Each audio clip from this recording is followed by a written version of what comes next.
Hoy quisiera compartir con vosotros un texto para mí muy importante en mi vida. Es el texto de Eclesiastés, capítulo 10, versículo 1. Y quiero leerlo.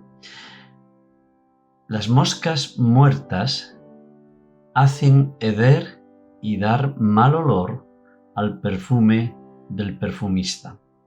Así, una pequeña locura al que es estimado como sabio y honorable. Esto es un proverbio que un padre escribe a un hijo con el propósito de darle pues una serie de consejos sabios para que el hijo se pueda guiar en la vida. Digamos que esos consejos de sabiduría es la mayor herencia que un padre podía dejar a su hijo. Quizás hoy en día, en la sociedad materialista en la que vivimos, parece que es más importante que se nos deje pues dinero o cuestiones materiales. En el Antiguo Testamento, en aquella época antigua, lo más importante era la sabiduría que un padre lograba transmitir a su hijo. Y este proverbio es un consejo de sabiduría.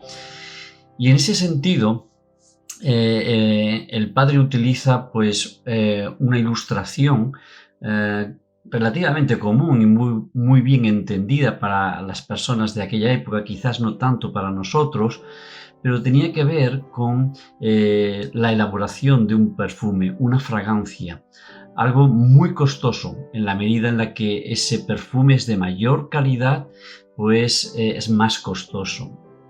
Y el perfumista tenía que tomar toda una serie de precauciones para evitar que todo aquel trabajo que él estaba realizando y ese perfume que estaba elaborando se pudiera corromper y se echara a perder. Y por ese motivo el padre le recomienda a su hijo: ten mucho cuidado, hijo, sé muy prudente en la vida, con lo que dices y con lo que haces, porque puedes estar trabajando muy bien en muchas cosas en la vida, ser una persona buena, sabia, honorable, respetable, como estamos leyendo, y por una locura, por una tontería que puedas hacer en la vida, puedes echar a perder el trabajo y el esfuerzo de décadas. Tu buen nombre puede ser pisoteado. Por ese motivo, hijo, ten mucho cuidado, sé muy prudente. ¿Por qué? Porque hay alrededor de nuestra vida, permitidme la expresión, muchas mosquitas muertas que están ahí y que si caen en el buen perfume en el que estamos trabajando, en el que estamos elaborando, puede echarlo a perder. Permitidme contar una historia triste para que nosotros también podamos aprender esas lecciones. Es una historia real, verídica, porque la conozco de primera mano. Le sucedió a un compañero del seminario y también en el ministerio. Este hermano en un momento nos contó una anécdota que por un lado nos hacía reír, pero por otro lado nos estaba hablando de la tragedia que él vivió. Resulta de que este hermano pues era reconocido, sabía muy bien hablar, sabía comunicar y era muy solicitado para que fuera a retiros, a iglesias, a predicar, etcétera, etcétera, ¿no?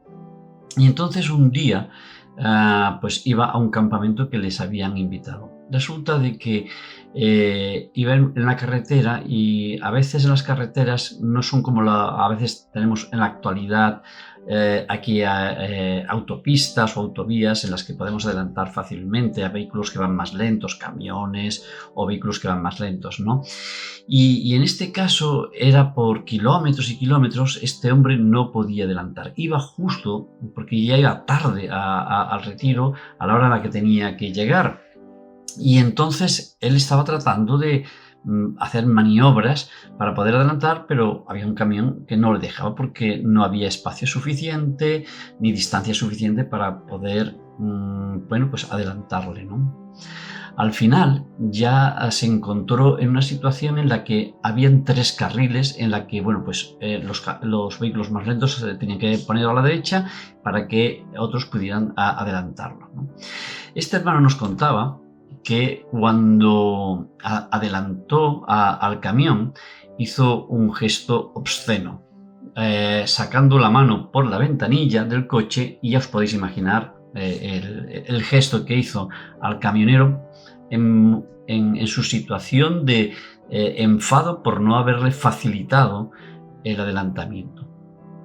Bien, pues este hermano llega al lugar del campamento y al cabo de un rato, después de la cena y de la primera, bueno, que se hace el típico en los encuentros de retiro, de charlar, presentar y tal, un hermano se acercó y le dijo: hay que ver el camión este lo que te ha hecho sufrir para adelantarle, ¿verdad? Os podéis imaginar la cara que puso este hombre, porque él se acordaba del gesto obsceno que había hecho. Sintió vergüenza. Y él nos estaba explicando esto, ¿no? La cuestión es que este hermano, bueno, pues superó toda esa situación, evidentemente pidió perdón a Dios, pidió perdón a este hermano, y de hecho lo estaba comentando como una anécdota que le había pasado a él para que los demás no cometiéramos esos errores, tener cuidado con esas moscas muertas que a veces pasan, ¿no? A mí me pudo, ¿no? Vino a decir mi soberbia, mi falta de control, de ser paciente, y bueno, pues llego media hora más tarde, lo siento y pido disculpas por ello, pero no tengo que hacer un gesto obsceno, y máxime siendo un siervo de Dios que quizás yo pienso que nadie me ve, pero a lo mejor detrás viene alguien que sí me ve y sabe quién soy, y por encima de eso me ve Dios. La cuestión es que este hermano, por eso quería contaros la historia, ¿no? Digamos, de alguna forma Dios lo restauró y le dio mayor responsabilidad. En su momento, este hermano, pues, digamos, escaló en una institución evangélica reconocida, prestigiosa, y desde luego fue el número 2 de esa institución. Pero en un momento determinado hubo una discusión en la institución sobre cosas que hacer y que no hacer, y él, digamos, llegó un momento en el que su ira explotó y evidentemente tuvo que dimitir de esa responsabilidad porque había perdido prácticamente los papeles y toda una serie de situaciones desagradables. Y estaba pensando en este detalle, ¿no? Las moscas muertas que rodean nuestra vida. Este hermano, una persona súper inteligente, pastor excelente, excelente maestro de la palabra, por cuestiones personales de no saber controlar la ira, el orgullo, la vanidad, el protagonismo, le llegó a arruinar el ministerio. Y esto, hermanos, nos tiene que hacer pensar, porque nosotros, como dice Pablo en 2 de Corintios capítulo 2, tenemos que ser olor grato, tenemos que ser ese perfume, pero ese perfume se puede echar a perder por las moscas muertas que pueden rodear nuestra vida.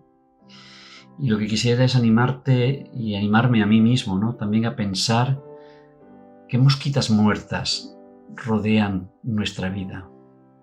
El orgullo, la ira, la vanidad, la avaricia, algún tipo de adicción al sexo, al juego, a las compras, bueno, lo que pueda haber, todos estamos rodeados, y esas moscas muertas pueden caer en ese perfume que somos nosotros, que Dios está trabajando para hacernos olor grato a la sociedad, para poder llevarles el Evangelio, el mensaje de las buenas nuevas, y mostrar que no todo en esta vida es corrupción, es maldad, es odio, es rencor, es protagonismo, es amor, es humildad, es gracia, es restauración, es bendición, es amor en ese sentido. Gracias a Dios tenemos la ayuda del Espíritu Santo, que nos puede guiar y nos puede dirigir, nos puede hacer entender y comprender aquellas cosas que pueden haber en nuestra vida, esas mosquitas muertas. Y creo que es importante que las podamos identificar. Y con la ayuda del Espíritu Santo, al poder identificarlas, poder presentarlo delante del Señor y tomar todas las medidas adecuadas para evitar que esas mosquitas muertas echen a perder ese buen perfume. Y eso lo vamos a poder controlar y evitar que esas mosquitas muertas caigan si tenemos una comunión íntima con el Señor. Si esa comunión es fresca, es renovadora cada día tenemos que leer la palabra de Dios, orar, tener ese tiempo de intimidad con Él, no por algo rutinario, sino como algo que necesitamos, así como necesitamos beber agua, así como necesitamos comer alimento, así como necesitamos respirar el aire para poder seguir viviendo. Tenemos que anhelar tener esa comunión con Dios. Y esa comunión con Dios es la que va a hacer que nuestros ojos espirituales estén alerta, estén atentos a ver esas mosquitas muertas, cómo se pueden ir acercando a nosotros y evitar, precisamente a través de la confrontación con esas mosquitas muertas y con la palabra de Dios, de poder evitar que ese perfume, ese buen perfume que Dios está haciendo en tu vida y en mi vida, se eche a perder. Por el contrario, hay que seguir cultivando ese buen perfume, ese olor grato para la gloria de Dios. Y eso solo lo podemos hacer, por un lado, con la prudencia, con nuestras palabras, con nuestras acciones, con nuestros pensamientos, para no caer en aquello que sabemos que no hemos de caer, pero por otro lado, fomentar y fortalecer aquello que sabemos que a Dios le agrada. Que el Señor les bendiga.